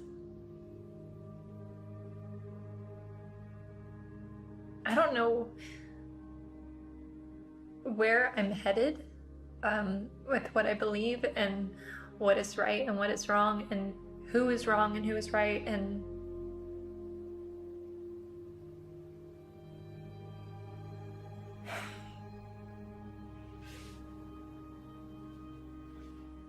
the truth is somewhere in the middle, and that's why I'm feeling frustrated, because I don't know where the truth is, and I don't know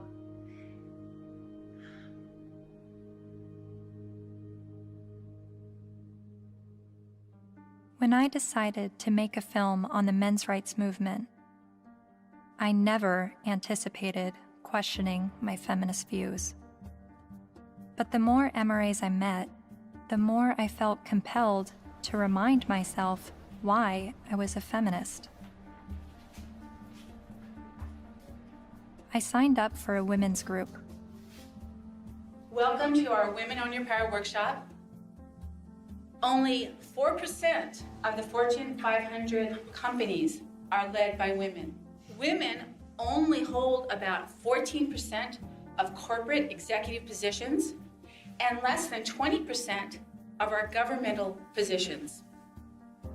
I made video diaries complaining about how I had to change what I wore to walk alone at night, how much time it took me to get ready for work, all the housekeeping that was on my shoulders. In comparison to other gender issues, these videos seem trivial, but I made them nonetheless. I attended women's rights rallies. No to violence. That's what we are here for, to say no more to violence in any form, especially against women and girls. I repeated women's issues in my head like a broken record. Female genital mutilation, sex trafficking, reproductive rights, maternity leave. And social media helped remind me of women's issues. We have fought for everybody else's equal rights. It's our time to have wage equality once and for all, and equal rights for women in the United States of America. We are struggling for a uniting word, but the good news is that we have a uniting movement. It is called He for She.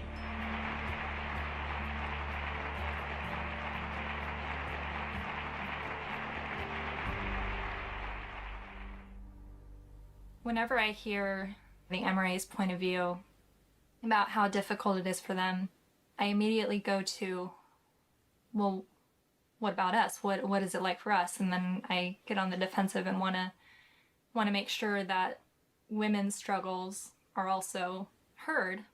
And I don't know if that's necessary because the MRAs are saying that the feminist perspective is the mainstream perspective. But even when I hear their issues, I still want to speak up for the women because I feel like, I don't know why I feel like talking about one gender's issues now neglects the other. And I guess that's what MRAs have been dealing with, is always hearing about women's issues and feeling like their issues are neglected. But whenever I hear them talk about men's issues, I feel like I need to stand up for women and say this is what we're dealing with, an equal opposite.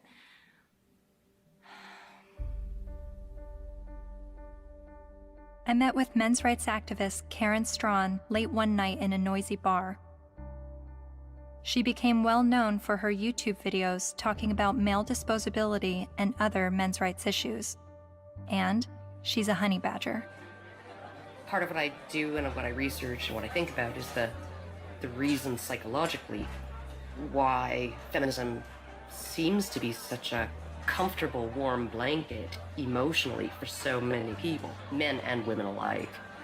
And it's so comfortable that it will make them not see things that are right in front of their face. Look at Boko Haram. Hundreds of young girls, fast asleep in their beds, are awakened by the sound of gunfire. Armed attackers have stormed their boarding school and set fire to dozens of buildings. Nearly 300 of them are dragged from their dorm, loaded onto trucks, and carried away deep into the forest. From New York to London rallied yesterday demanding that the terrorist group Boko Haram bring back our girls. It just gets to the core of you, This unconscionable act was committed by a terrorist group determined to keep these girls from getting an education. And what happened in Nigeria was not an isolated incident. It is a story we see every day as girls around the world risk their lives to pursue their ambitions. I mean, you must have heard about that, right? That's being spun as a fundamentalist Islamic group that is so determined to be misogynistic and oppress girls that they want to deny girls an education. But they are not against girls being educated. They're against anybody getting a Western, secular, or Christian education. The initial attacks, and there were several of them, there were over 100 men killed and 1 woman killed. And the victims were described as people, right, or villagers. And in the previous attacks on the schools, they actually let the girls go. They separated out the boys and girls, and they let the girls go, and they told them, go home, get married, renounce your sins, and live a righteous life under Allah, right? And then they burned the boys alive. There was literally no outrage, right? It was barely reported on. It was one of those things, there was no opinion pieces on it, no nothing, right? Until the girls were kidnapped. And look at it this way, because we played right into their hands, because they want attention, right? And they weren't getting any attention from the Western media when they were just slaughtering boys, right? They want attention. And what do? They kidnap girls and sell them into marriage or slavery, right? And everybody, the UN, Michelle Obama, Barack Obama, the UK government, the Canadian Federal Minister of Defense, right? They're all promising aid and help and equipment and personnel to help find these girls and bring them back because this is such an outrage and oh my goodness, something needs to be done. Well, maybe if, like last year, maybe if we did something then, all of these girls would be safe in their dorms right now, right? But we didn't. And the reason why they kidnapped those girls is because we didn't do anything. We didn't pay attention. And they want attention, right? And they know that attacking girls or women is going to get them attention. What are we going to do? Start a campaign, bring back our boys. Oh wait, they're dead. Never mind, right? The men, the people in Boko Haram, they're chivalrous. If those girls were boys, they wouldn't be getting education. They'd be dead. They wouldn't be sold into slavery with the hope of escape. They'd be dead. Boko Haram has been fighting for Islamic rule in Nigeria since 2002. Its members have killed hundreds of people.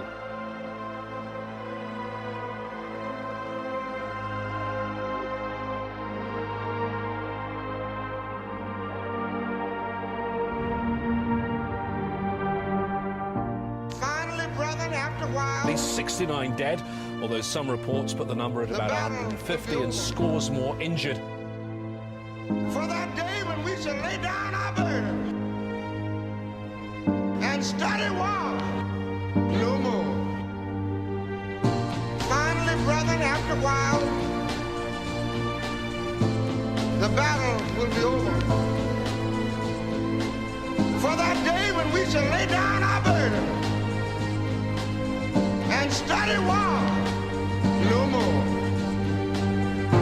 Finally, brethren, after a while, the battle will be over.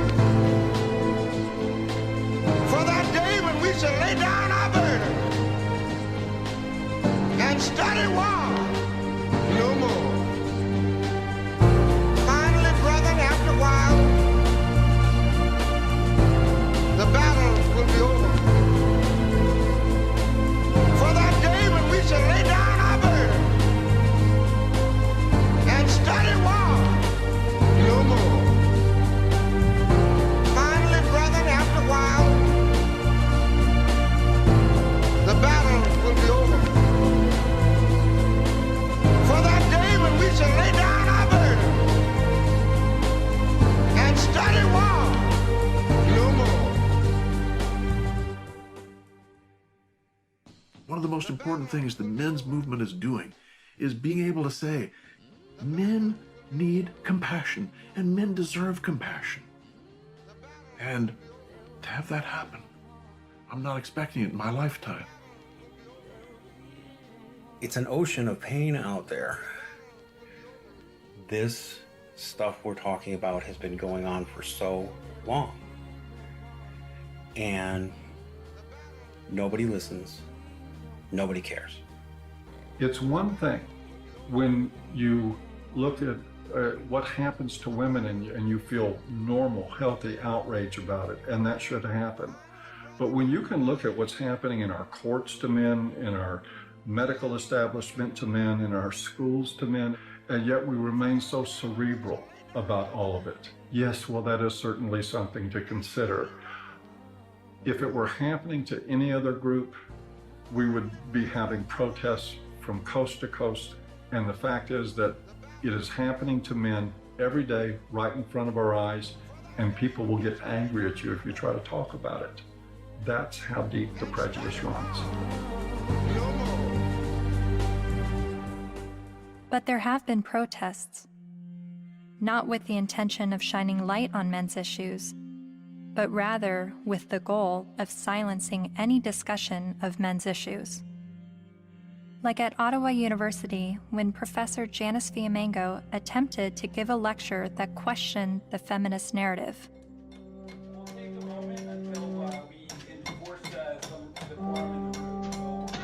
So you think this is a victory? Yeah, why are you so frightened of hearing an opinion different from your own? Then there was the first International Conference on Men's Issues in Michigan, where even Ms. Magazine urged its readers to protest the conference in hopes of shutting it down.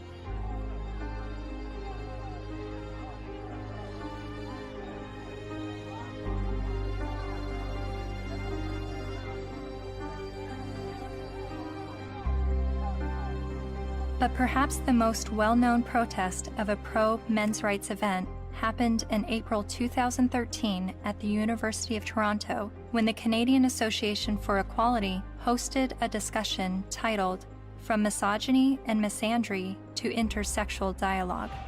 About in my 20s, when I went to Columbia to study art history, and that was in '68, and that was the height of the academic. And so suddenly I was confronted with the direct possibility of being drafted for that. And I discussed that with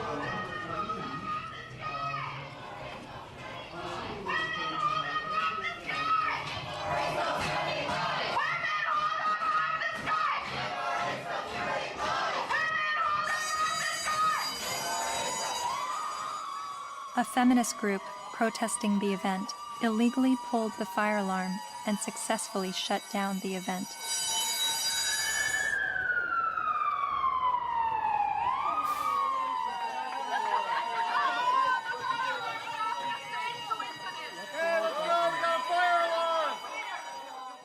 Once outside the lecture hall, feminist protesters and men's rights activists got to speak face to face. So, number one, shut the fuck up for a second. Feminists do not want you to lose custody of your children. The assumption that women are naturally better caregivers is part of patriarchy. Feminists do not like commercials in which bumbling dads mess up the laundry and competent wives have to bustle in and fix it. The assumption that women... This is a list of the things that we're working towards. Now, if you would shut the fuck up for the 50th billionth time, these are things we agree on, actually. These are things that we're agreeing on. And these are things that you've actually all got skewed fucking views on. You think that feminists are trying to take away your fucking rights, but as a matter of fact, what we're trying to do is we're actually trying to work on the same things that you're working on, but except the fact that you're just too busy hating women. You can't fucking see that we're trying to work on those same situations. Are you conflating feminism, which is an ideology, with women, which is a demographic of societies? Okay, Mr. Derailing for Dummies. Okay. You're still a hate An group. ideology. Yes. I also hate a lot of other isms. So you admit those. Racism, sexism. Oh, bullshit. Bullshit. You hate sexism, but you're an MRA. Okay, no, point taken. We win. You obviously have Sorry. read our literature. Okay. You don't actually work on anything. You're not creating any change in the fucking world. Your fucking website's a hate website against feminists. You're not actually creating any change. Feminists do not want you to have to make alimony payments. Alimony is set up to combat the fact that women have been historically expected to prioritize domestic duties over professional goals, thus minimizing their earning potential if their traditional marriages end. The assumption...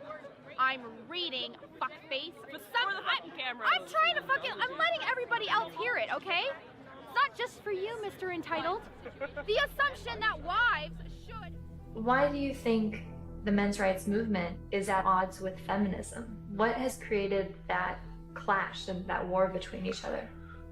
Well, one, feminism has spent the last 50 years demonizing men, which is sort of one of the problems. Feminist scholars have characterized men as inherently violent, inherently bad, inherently predatory, inherently oppressive. They have postulated that masculinity is a disease. Feminists aren't the only problem. The problems didn't start with feminism. So when I start criticizing feminism, I want you to know you're just part of the problem. They're just part of the problem.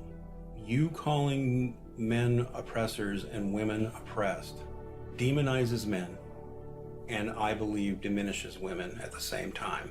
It's a way of telling men to shut up. It's a way of telling men that their experiences don't matter.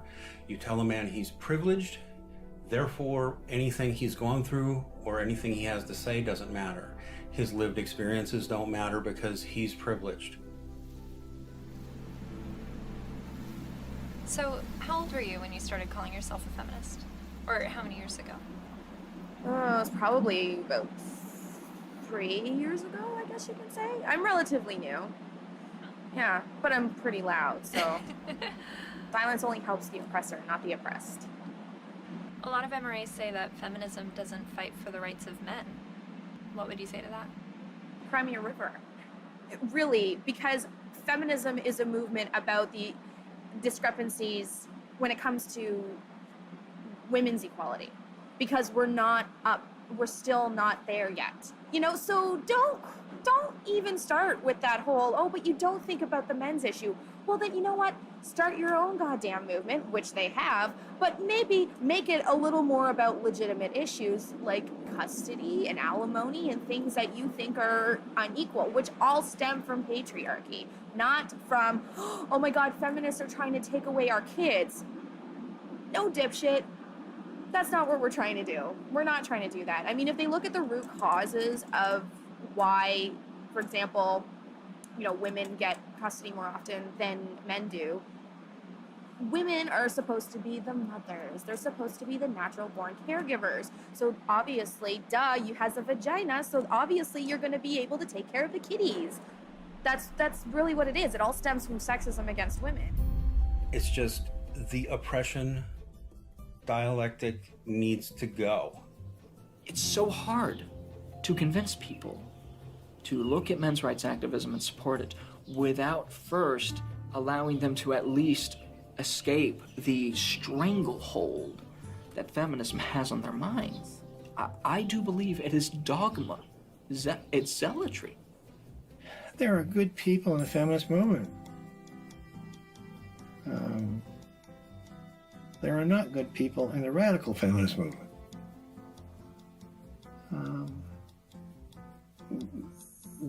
That system is based on hate. And hate is, in my opinion, hate's the most destructive force in the world. They're so quick to call us man-haters or misandrists. Misandry for life. No, like they're so quick to say that when all we're doing is talking about like patriarchal societies and structures that we want to dismantle. Nothing against men in particular, but just saying, hey, this is the system that we live in, and this puts men above women, and it's not necessarily their fault, but hey, recognize what's happening here, and let's work together to dismantle it. The omnipotent, ever-present patriarchy, the invisible force that directs all of our lives, right, and causes all oppression and all suffering, right, our devil. And the beautiful, wonderful force for justice, feminism, the way. It's the way. It sounds like religion. It sounds like religion. And oh my goodness, for a movement that's only about equality and isn't blaming of men. They name the force for evil after men and the force for justice after women. And this being a movement is very, very, very concerned about the implications of language. So concerned that if you call a firefighter a fireman, it will discourage little girls from aspiring to be firefighters. And sometimes discourage grown women from aspiring to be firefighters, right? By calling them firemen. But we can call the force for all oppression, we can call that essentially men. Patriarchy, right? And we can call the force for good and justice women. And that kind of language, that has no implications. We're not blaming men. We just named everything bad after them. They're really angry, and they're angry at women, they're angry at feminist women, but yes, men have gotten a crappy deal. But it's not the fault of women or gay people. When feminism says that they have no part in any of this, I think they're not being honest about it. I don't blame feminism for all of it, but I think they've had a role in it. They've written laws that discriminate against men. They fought to protect those laws, particularly in domestic violence areas. And for many, many years, second wave feminism would go through the statutes and change everything that was gender specific to something gender neutral, unless it was something that benefited women, like the domestic violence laws. They didn't change those. Other types of areas like fathers in prison, there's statutes that specifically give mothers certain benefits that fathers in prison don't have. And I challenged that as well legally, but we didn't win on that one. When I wanted to get a commission on men, like the county has a commission on women, the feminists fought that tooth and nail. When Prop 209 was before the California voters, which was to end affirmative action, every feminist organization opposed it. Every time men's rights groups try to pass joint custody legislation, feminist groups fight them. They fought us on paternity fraud. The biggest opposition that I have faced has been from the radical feminists that said, we don't want truth to be the standard, because if we did, they wouldn't oppose automatic DNA testing at birth. And in countries like France, they're saying, well, DNA should mean do not ask. Because it's now illegal to even get a test, and if you get a test without the mother's permission, you will be criminally prosecuted. In Sweden, they tried to create a man tax. In India, the men's rights movement is trying to get the rape laws to include male victims, and the feminist groups apparently are fighting that. I'm not saying all feminists are this way, but I think the ones who are affecting public policy, who have the lobbying power, I think they are. If you just look at their actions, they don't want equality for women. They want special privileges for women and girls. And even though they know in a lot of areas men do not have equality, they are silent. The commandant of the Marine Corps said that he thinks, and I quote, all eligible and qualified men and women should register for the draft, talking about selective service. Do you think women should also have to register for selective service like men? I have to think about whether I think it's necessary to go as far as our military officers are recommending.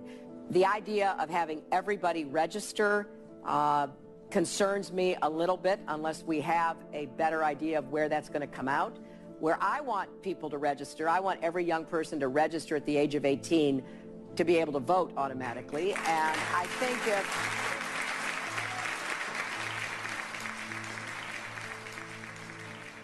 what's the motivation? People don't ask, what's the motivation? Do we need a men's rights movement? No, we need common sense.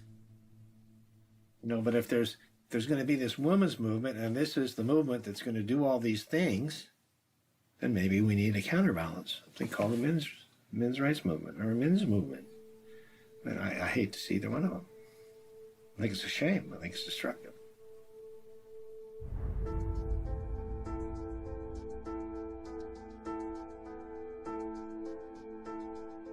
I'm hearing what the men's rights activists are saying, and I'm finding the sources to support what they're saying. Men are just as likely to be victims of intimate partner physical violence. Men have little to no control over their parental destiny, especially when he's tricked into fatherhood or he's raising a child that he later finds out isn't his. The sentencing disparity between men and women is 6 times larger than the sentencing disparity between blacks and whites. So while a black man may be sentenced to 10% more prison time for the same crime as a white man, a man is sentenced to over 60% more prison time than a woman arrested for the same crime. Boys are falling behind in education. They are enrolling at lower rates and earning less college degrees. And while not all MRAs agree on the issue of infant male circumcision, most MRAs do believe it is a human rights violation. I spent months learning about infant male circumcision, but it only took me watching a 5-minute medical training video to convince me this is a barbaric practice that needs to stop. Okay, so first thing, make sure he's well restrained. So the foreskin, okay? Then we repeat the process with just one end and clamp. Anything that gets clamped gets cut. All that was left, a partial penis and his tiny testicles. Rhodes says Ashton urinates through a hole in his penis. She says she can't imagine now what she'll say to her son when he's old enough to understand what's happened to him. How could you explain it to your child that you don't have a penis or you might never be able to have kids?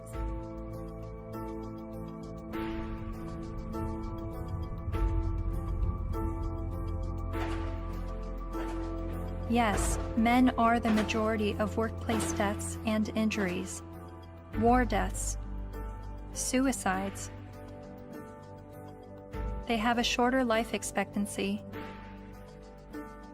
Warren Farrell makes the argument that prostate cancer and breast cancer mortality rates are similar, but funding disproportionately supports breast cancer research and awareness over prostate cancer. The red pill is about looking at these issues in an honest way, even when it's uncomfortable. And these things are uncomfortable, but without the willingness to set aside the programming and to set aside the false beliefs about what power is and what women are and who women are. Part of what we do is a pretty serious critique of both sexes. It's brutal. But critiquing the sexes is a real valuable thing. Feminists don't want you to do it, though, unless you're portraying women as victim and men as perpetrator. The red pill is about understanding that men and women, like everything else in life, it's a mixed bag. You've got victims and perpetrators on both sides of the fence. And that's all. It's real simple. It's just not easy.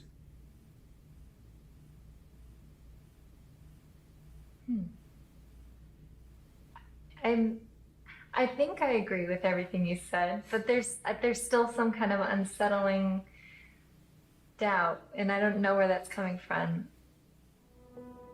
I'm recognizing all of these very serious men's rights issues. But what I don't understand is how I could be agreeing with men's rights activists. Is this the same misogynist hate group I originally discovered online?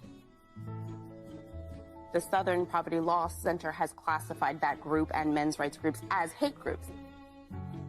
I looked into what I was hearing from feminists and the mass media about the men's rights movement.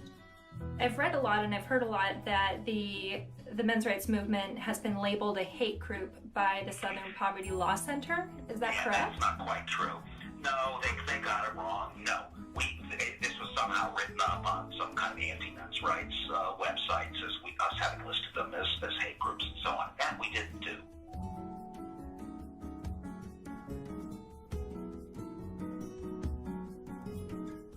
He wrote a piece declaring the month of October to be Bash a Violent Bitch Month. Jesus. I mean, literally to grab them by the hair and smack their face against the wall, he wrote. I then discovered that Paul Elam's famous Bash a Violent Bitch article was written in response to this article by Jezebel called, "Have You Ever Beat Up a Boyfriend? 'Cause, we have." The article cited a study that revealed 70% of non-reciprocated violence was perpetuated by women. The author then went on to say that she conducted an informal survey at the office, and the gist of her findings was that many women had physically assaulted their man, and it was interpreted as either being funny or he was asking for it. I couldn't help but see the hypocrisy in a major feminist website making light of abusing men, and MRAs stinging back only to have the media paint them as the abusers. Something else to think about. Arriving on campus, boys will also see the effects of women's studies programs, now usually termed gender studies programs. Make no mistake about it, however, they are still women's studies programs. I teach in the gender studies program at Wagner. There are about 900 such programs worldwide, and about 400 of them are in the States. By comparison to those 900 programs worldwide, there is one men's studies program. In 4 years, Center for Men and Masculinities is to be established at a state of New York university, the one in Stony Brook. It will be headed by Professor Michael Kimmel, a sociologist. Its advisors will include, probably among the advisors are funders as well, the actress and fitness expert Jane Fonda, Gloria Steinem, and Eve Ensler, the author of Vagina Monologues.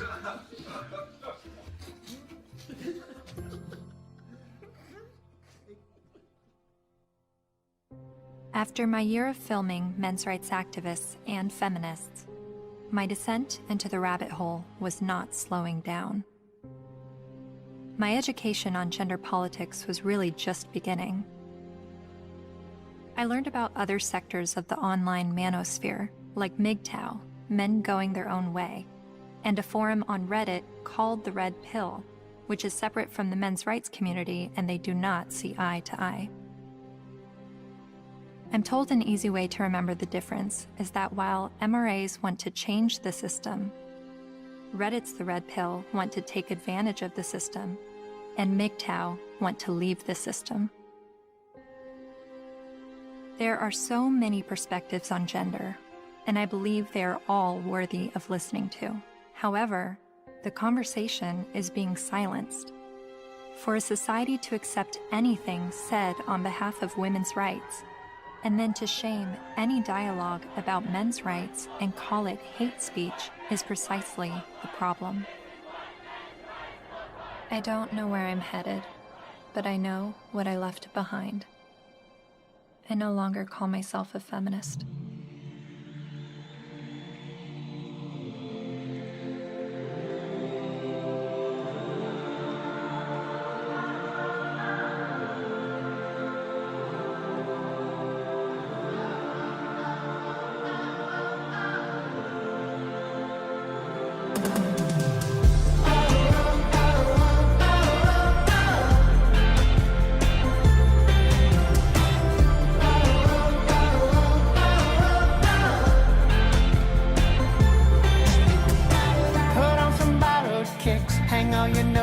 Up. It's never what it is. Wisdom is asking why. There is another side, down where the rabbit lives. My world will blow your mind. Just have a look at it.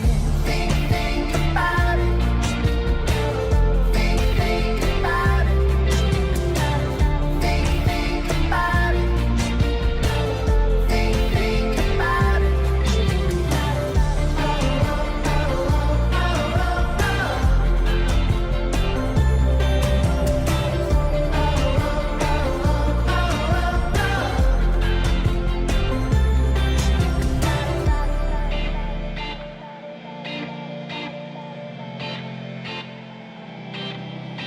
Don't gotta change your mind, just try to open it. I'll let you use my eyes, see what I'm dealing with. People with different stories, divided by different categories and reasons why. The smart speak, the wise they listen.